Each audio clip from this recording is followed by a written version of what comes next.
Welcome back to our channel. నేను మీ మాదిరి. ఎప్పుడు కూడా మనం మన పర్మనెంట్ స్మైల్ ఏదైతే ఉంటుందో అది ఎవరి కోసము ఎందుకోసము ఎలాంటి పరిస్థితుల్లో కూడా వదులుకోకూడదు అనమాట. అంటే మీరు అనొచ్చు కొన్ని సిచ్యువేషన్స్ వస్తాయి, అలాంటి టైంలో బాధ ఉంటుంది, అప్పుడు పర్మనెంట్ స్మైల్ ఉండదు కదా అనేసి. అలాంటి సిచ్యువేషన్ గురించి చెప్పడం లేదు.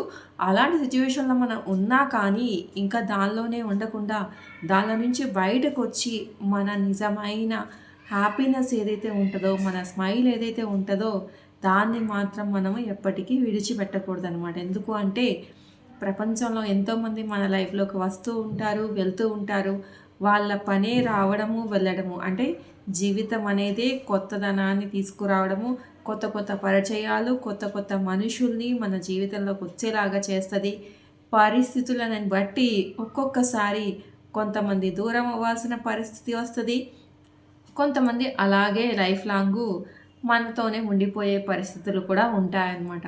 సో వాళ్ళ మన లైఫ్లో ఉన్నా లేకున్నా వాళ్ళు మన లైఫ్ని బాధ పెట్టి వెళ్ళినా కానీ ఎలా ఉన్నా కానీ ఎవరో టెంపరీగా మన లైఫ్లోకి వచ్చిపోయే వాళ్ళ కోసం లైఫ్ లాంగ్ ఎవరున్నా లేకున్నా ఎలాంటి పరిస్థితిలోనైనా నీకంటూ తోడు ఉండేటటువంటి నీ చిరునవ్వుని మాత్రం నువ్వెప్పుడు కూడా దూరం చేసుకోకూడదు. ఎందుకు అంటే ఎలాంటి పరిస్థితులు వచ్చినా నీతో ఎప్పటికీ తోడు ఉంటుంది అనమాట.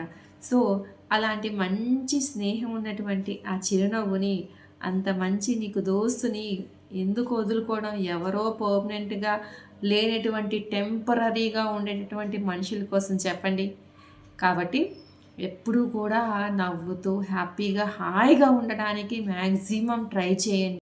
అది అన్ని పరిస్థితుల్లోనూ అన్ని సిచ్యువేషన్లోనూ మనకి ఉండకపోయినా కానీ ఏ సిచ్యువేషన్ అయినా కానీ పాజిటివ్గా చేసుకొని ఎలాంటి సిచ్యువేషన్ వచ్చినా కానీ మ్యాక్సిమం కాసేపు ఆ సిచ్యువేషన్ని బట్టి మీరు ఒక వేలోకి, అంటే ఒక సందిగ్ధంలోకి వెళ్ళిపోయినా లేదంటే కొంచెం బాధలోకి వెళ్ళిపోయినా ఏదైనా కానీ ఆ సిచ్యువేషన్ అయిపోయిన తర్వాత కొంచెం సేపు మీరు దాని గురించి ఆలోచించి దానికి ఒక పరిష్కారం కనిపెట్టినాకైనా, లేదు అంటే ఇంకా దీన్ని వదిలేసేయాలి, ఇలాగే ఉంటే మనం ఇంకా నెక్స్ట్ ఇంకా ఆలోచనలు వచ్చి మన మూడ్ని స్పాయిల్ చేస్తుందని మీకు ఏమాత్రం మీ సిక్స్త్ సెన్స్కి తెలిసినా కానీ మీరు ఆ టాపిక్ని వదిలేసి హ్యాపీగా ఉండటానికి ఏం చేయాలి, ఏం చేస్తే నా మైండు నేను హ్యాపీగా ఫీల్ అవుతానని మీకు మీరే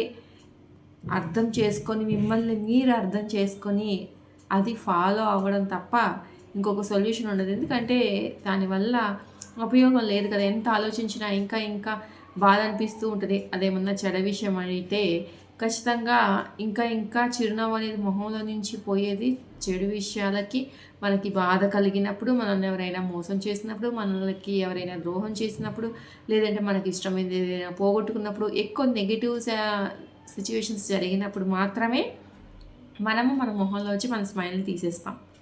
ఇరిటేషన్ వచ్చినప్పుడు, హెల్త్ బాగున్నప్పుడు. సో అలాంటి సిచ్యువేషన్స్ అన్నిట్లో కూడా ఆ టైం దాటిపోయిన తర్వాత అయినా కానీ హ్యాపీగా మళ్ళీ మన నవ్వుని మనం వెనక్కి తెచ్చుకొని హ్యాపీగా ఉండడానికి ట్రై చేయాలన్నమాట.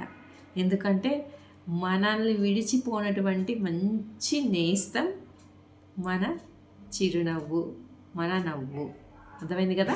ఇదండి ఈరోజు వీడియో కనుక నచ్చితే లైక్ చేయడం మర్చిపోద్దు. మరి ఇలాంటి వీడియోస్ కోసం వెంటనే ఛానల్ సబ్స్క్రైబ్ చేసుకుని పక్కనే ఉన్న బెల్ ఐకాన్ కూడా ప్రెస్ చేయండి. అప్పుడే నేను పెట్టే డైలీ నోటిఫికేషన్స్ మీ దాకా వచ్చేస్తాయి.